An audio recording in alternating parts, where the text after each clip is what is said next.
लेकिन प्रैक्टिकल में हम ऐसा क्या करें जिससे हमको पढ़ते ही याद हो जाए। 20 बार 30 बार रटना नहीं पड़े, कॉपी लेके दिन भर घूमना नहीं पड़े, 17 बार सॉल्यूशन सॉल्व नहीं करने पड़े, एक बार में ही फिट बैठ जाए दिमाग में। स्कूल में आओ उससे पहले पढ़ के आओ, मैडम सिखावे सर सिखावे तब एक बार देख लो और एग्जाम के समय वापस पढ़ लो। 3 बार से ज्यादा चौथी बार का कभी काम नहीं पड़े। इतना सुंदर फॉर्मूला, इतना सुंदर सूत्र हमारे गुरुदेव भगवान ने सभी विद्यार्थियों को दिया है। अनेकों विद्यार्थियों ने इसका पालन किया है और जिंदगी में उनकी काफी प्रोग्रेस हुई है। 3 छोटे छोटे काम करने, कर लोगे आप लोग? और मैं दावे के साथ कह सकती हूँ अपने 6 महीने आप करके देखो, 6 महीने बाद आपका प्रोग्रेस रिपोर्ट कार्ड पर 15% परसेंटेज की बढ़ोतरी जरूर हो जाएगी।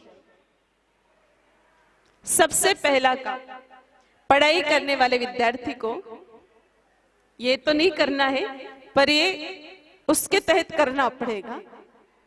रात्रि को जल्दी सो जाना चाहिए और सुबह 4 बजे उठना है। पढ़ाई करने वाले विद्यार्थी को सुबह जल्दी उठना है, मॉर्निंग में। अब सुबह जल्दी उठने के लिए रात को जल्दी सोना पड़ेगा। जो रात को 12 न 1 न 2 बजे तक जगता है वो सुबह कैसे उठ पाता है?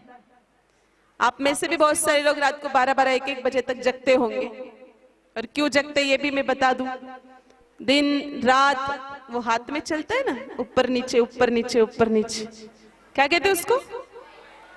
मोबाइल।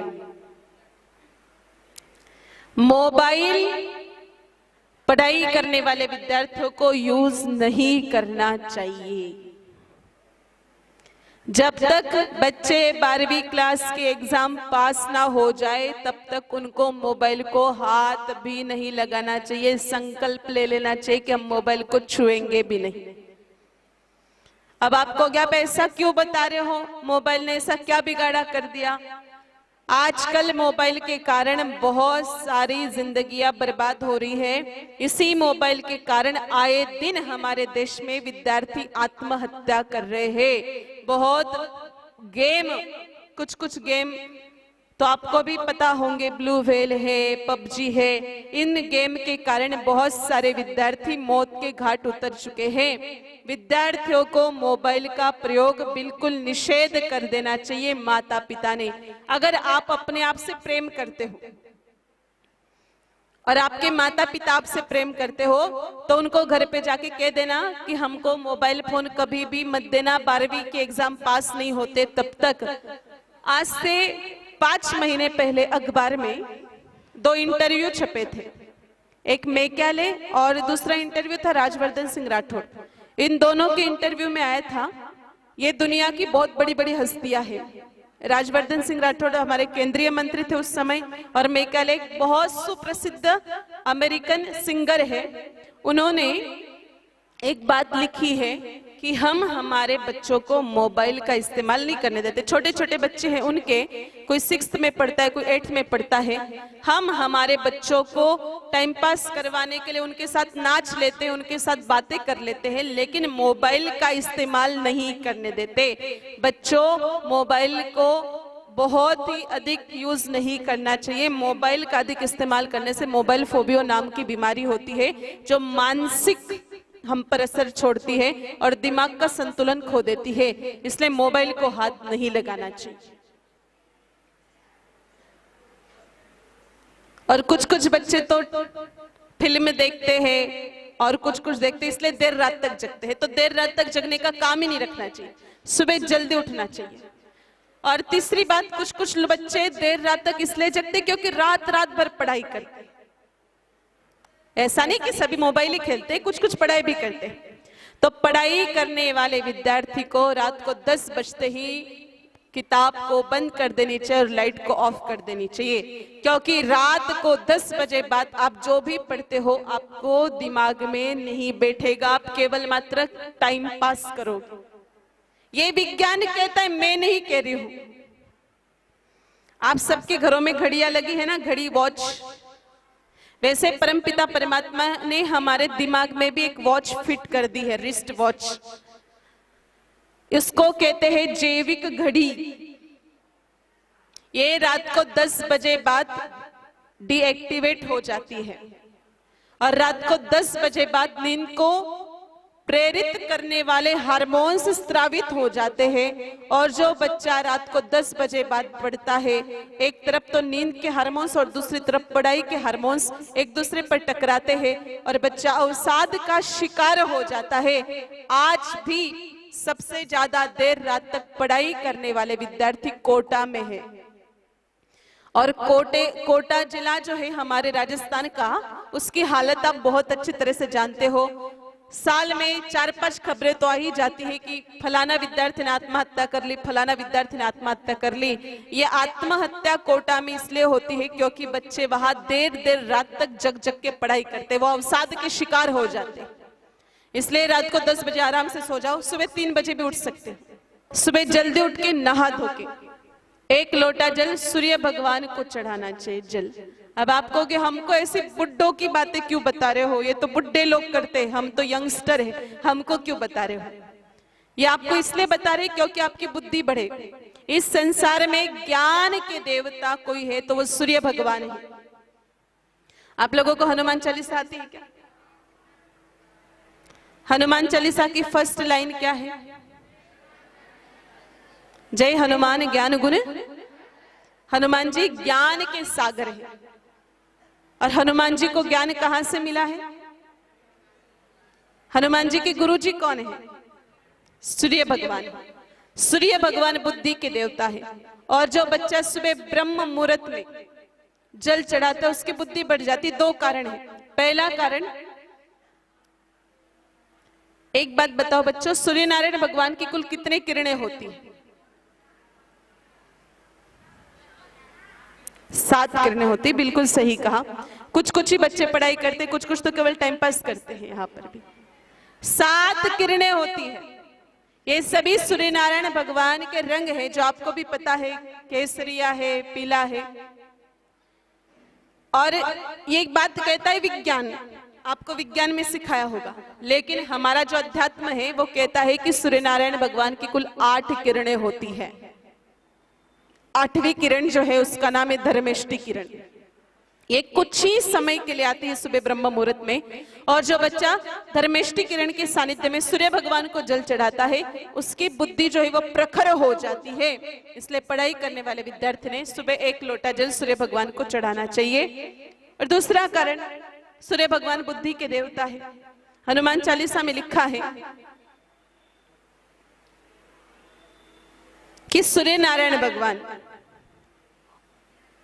ऊपर गए हनुमान जी और सूर्य भगवान को ग्रहण किया। लील्यो ताहि मधुर फल जानू, बहुत ऊंचाई पर जाके उन्होंने सूर्य भगवान को ग्रहण किया। इसका अर्थ है कि उन्होंने सूर्य भगवान को गुरु बनाया था। इस धरती पर जो भी है बच्चों वो सूर्य भगवान की देन है। एक बात बताओ, सबसे ज्यादा विटामिन डी कौन सी सब्जी में होता है?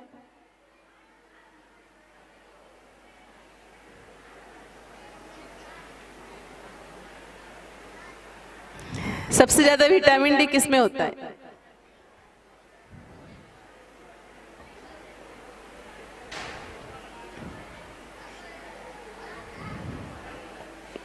पढ़े नहीं हो, बस टाइम पास करते हो, भैंसों का दूध पीते हो, स्कूल में ध्यान नहीं देते हो। विटामिन डी सब्जी में नहीं होता है, सूर्य भगवान के प्रकाश में होता है। अब बताओ, हम बैठे पोखरण में, सूर्य नारायण भगवान है इतने ऊंचाई पर, तो यहाँ पर कैसे आ रहा है ये विटामिन डी? ये ऊपर से तो आ रहा है ना मामला, इसलिए ज्ञान भी ऊपर से आएगा, चिंता मत करना। 1 लोटा जल सुबह सूर्य नारायण भगवान को जरूर चढ़ाना। एक मंत्र है, आदि देव नमस्तुभ्यं प्रसिद्ध मम भास्करः, दिवाकराय नमस्तुभ्यं प्रभाकराय नमोस्तुते।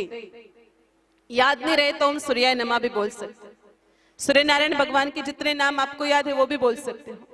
दूसरा काम, फिर गाय माता जी की 7 परिक्रमा करके 1 रोटी गौ माता को जिमा के एक मंत्र बोलना है, गुरु गृह गयहु पढ़न रघुराई, अल्पकाल विद्या सब आई। ये रामचरितमानस की चौपाई है। राम जी भी जब पढ़ाई करने के लिए गए थे ना, हम लोग इतने बड़े बड़े हो गए तो भी एक फील्ड में भी हमने कुछ प्राप्त नहीं किया।